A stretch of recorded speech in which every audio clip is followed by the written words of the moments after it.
Here we're going to talk about inscribed angles and the arcs in which they intercept. So I can see here that I have an inscribed angle.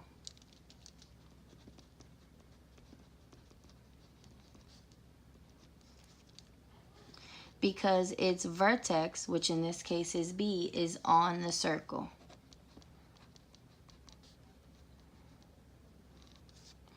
So I can see that angle B is an inscribed angle because its vertex is directly on the circle.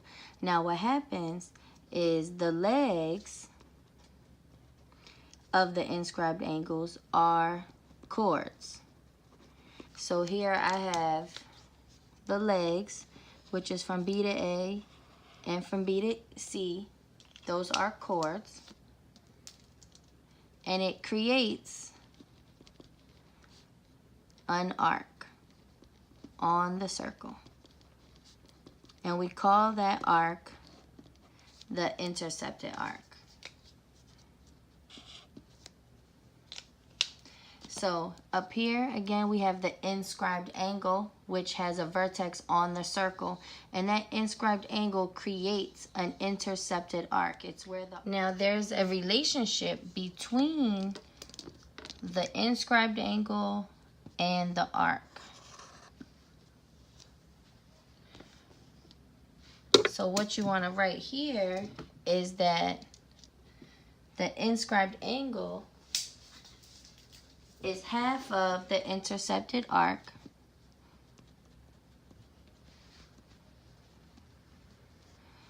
is equal to half of the intercepted arc, or the arc is equal to double the inscribed angle.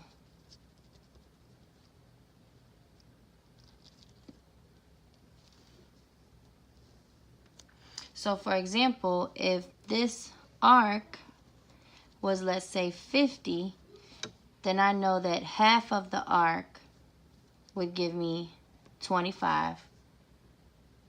Or I could say, if this here was 44, inside there, if that angle is 44, then I know for a fact that this must be 88.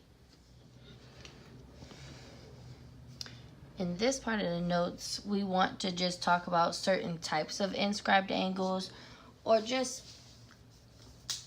explore the relationship between the inscribed angles and their arcs a little more. So here, what we want to talk about or emphasize is that inscribed angles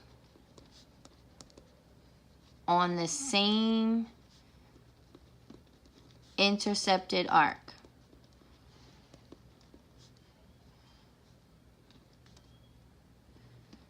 are congruent. So here I can see that I have an inscribed angle here and an inscribed angle here, and both of their legs attach to the very same arc, which is here. So what this is saying is that if my inscribed angles are on the same intercepted arc, then those angles must be equal.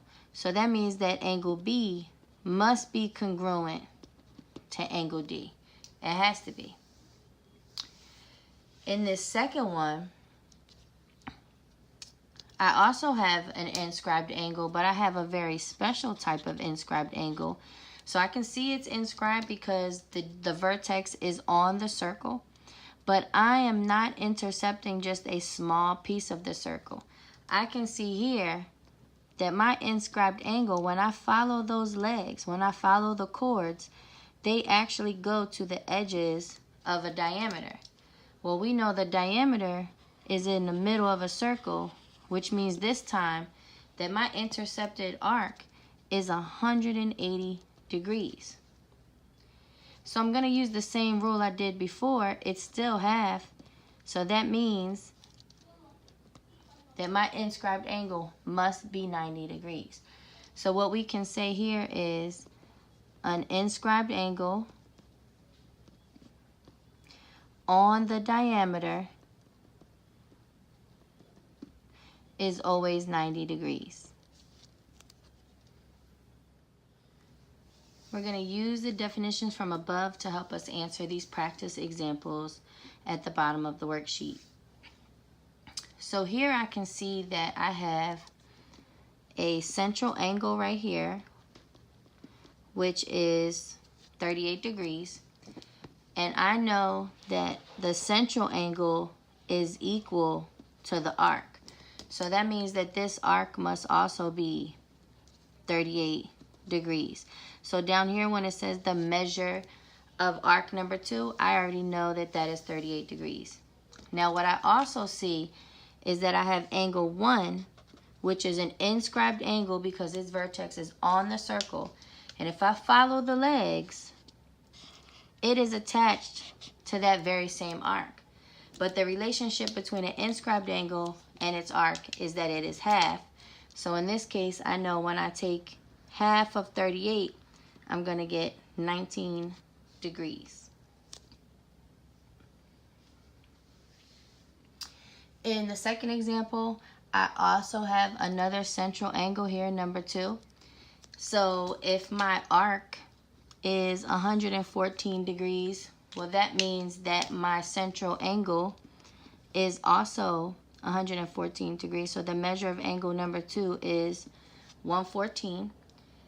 And I can see that angle 1, which is an inscribed angle on the circle, if I follow those legs, it is attached to the very same arc. But this time, 1 is an inscribed angle, so half of 114 is going to give me 57 degrees. Last but not least, the last one, I have a couple different things going on here. I see that I have 100 degrees on this arch, 134 on that one. Here I have an inscribed angle of 18 degrees.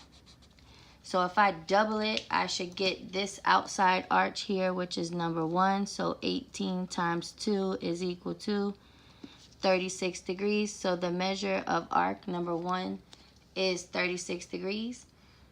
And last but not least, if I add together what I know, I have 100 plus the 36 plus the 134. If I add that all together, I get 270. And if I take the total circle, which is 360 minus 270, I am going to get 90. So that means this piece here must be 90 degrees. But if I cut it in half to get the inscribed angle for number 2, I know that that is going to be 45 degrees.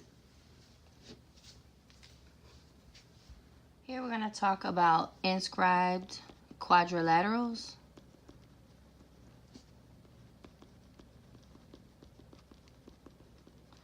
Which is nothing more than just a shape, a polygon that has 4 inscribed angles. So notice that all 4 of the quadrilaterals points are vertexes on the circle. So I have 1, 2, 3, 4 inscribed angles.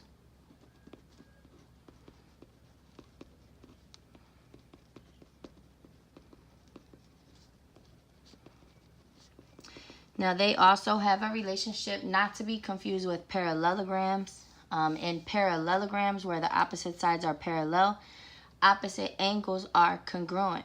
But in this case, I've labeled them a little differently to emphasize that it's not opposite angles are congruent this time. This time, opposite angles equal 180 degrees. So for example, if I take angle O and angle X, they should give me a total of 180. And if I take the angle that I've labeled with a closed circle plus the angle that I've labeled with the infinity symbol, they would also equal 180 degrees.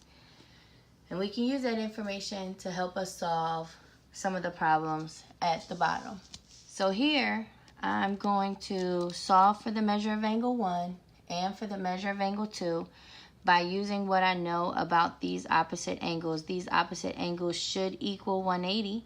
So to find the measure of angle 1, I can take 180 minus 64, and I'm going to get 116 degrees.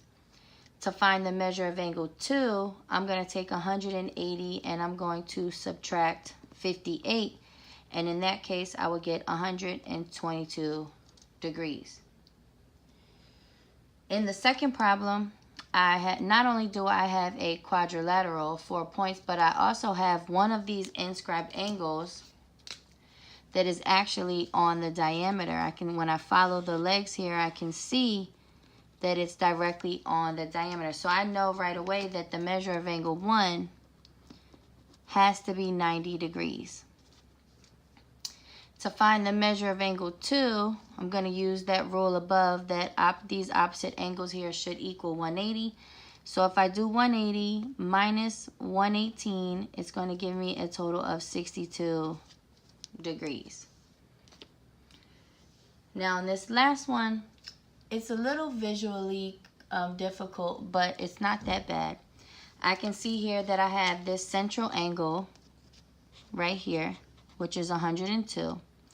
So that means that this arch that it's attached to is also 102, because central angles and the arches are equal. Now, I'm not looking for this arch, but I am looking for this inscribed angle. And this inscribed angle, when I follow the legs, does go to this arch. So to find the measure of angle 1, if I take 102 and cut it in half, I know that I'm going to get 51 degrees. Now, what may be a little difficult to see is the measure of angle 2. So down here, I have an inscribed angle, angle 2. And when you follow the legs of this angle, what you kind of got to realize is that it is attached or intercepted this entire arc. The only piece that it's not attached to is this 102 here. So basically 360 minus the 102 gives me this 258. So from here all the way to here is 258 degrees.